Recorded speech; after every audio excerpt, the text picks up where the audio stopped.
Sony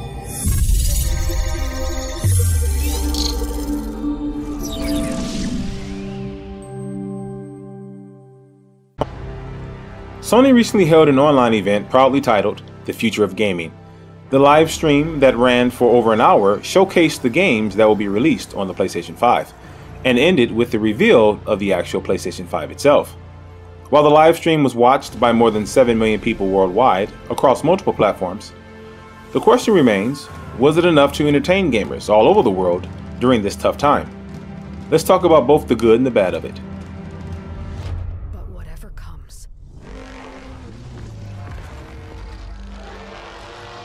Beginning with the bad, in this show called The Future of Gaming, Sony somehow decided that it would be a great idea to open it with the announcement of Grand Theft Auto 5, a game that was first released back in 2013 for the PlayStation 3.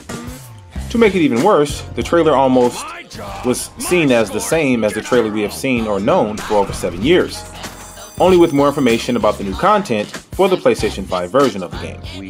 To be honest, with that opening, I was surprised that Sony didn't follow up with another announcement of Skyrim, but that's just me. There was also no price point announcement. It seems weird that both Sony and Microsoft haven't announced the price of their next generation consoles. All we knew was the fact that the PlayStation 5 will arrive with a digital-only version as well, which will more than likely be cheaper than the regular version.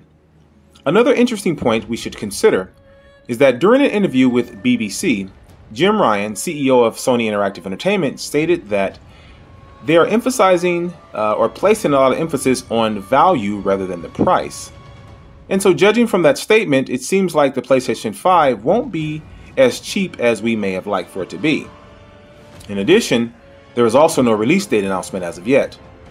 Holiday 2020. So far, that's the only information we have on the release date of both the PlayStation 5 and the Xbox Series X. Sony has, however, confirmed that the pandemic that is currently happening around the world won't mess with their schedule to release the PlayStation 5 this year, even though it might affect the number of units they can sell. But seeing how The Last of Us Part 2 had to be delayed due to logistic problems caused by COVID-19, it's not surprising that Sony will hold out any details on the date until they get everything sorted out. And lastly, for the bad, there was some mix-up in communications on one game in particular. Among the fantastic games announced, one title caused quite the discussion online due to the vague nature of its release. The game was Spider-Man Miles Morales, the new chapter of Insomniac's Spider-Man planned for the PlayStation 5. The trailer announced made some people conclude that the game is a sequel to the 2008 Spider-Man for the PlayStation 4. While a Sony executive said it's an expansion for or from the 2018 game, later on, Insomniac confirmed that while Miles Morales is based on the 2018 Spider-Man game, it will be a standalone game the likes of Uncharted Lost Legacy. And of course, to that information, we were quite satisfied. Now for all the good. Enough of the bad. Let's talk about the amazing things that happened during the live stream. So, the design reveals. After speculations and fake images that were spread out across the internet for months, Sony finally showcased the PlayStation 5. It appears to have a sleek design with white as the dominant color of the console. Officially, there are no other color variants confirmed, but judging from the fantastic Photoshop work done by fans, it does seem like the default color of white for the PlayStation 5 won't be the most beautiful version of the console. Now on to the exclusives. PlayStation is known to be the home for high-quality single-player exclusive titles.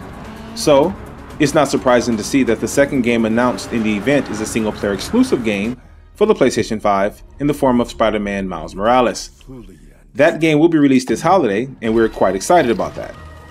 The show continued with more amazing exclusives announced, such as Gran Turismo 7, Ratchet & Clank, Sackboy's New Adventure, Returnal, which looks fantastic, the new upcoming remake of Demon's Souls, and the long-awaited sequel to Horizon Zero Dawn, now known as Horizon Zero Dawn 2 Forbidden West. More surprisingly, we were shocked to learn that Bethesda's upcoming action shooter Deathloop, as well as their next-generation action-adventure game entitled Ghostwire Tokyo, will in fact both be PlayStation 5 console exclusives. We cannot deny that some of the best games that were released in the past decade were in fact indie games. But games from smaller teams with smaller budgets tend to get so much more hate by a lot of gamers online. Thankfully, Sony didn't back down and decided to showcase a good number of indie games that are also coming to the PlayStation 5. From the queer adventure game Goodbye Volcano High, the cyberpunk cat platformer Stray, or Little Devil Inside, Kina, Oddworld Soulstrung, to the latest games from the creator of Octodad that featured a soundtrack from Kira Kira Bonoto, Bugsnax. The list was quite impressive. Overall, the event seemed to have yielded pretty positive reactions from gamers all over the world.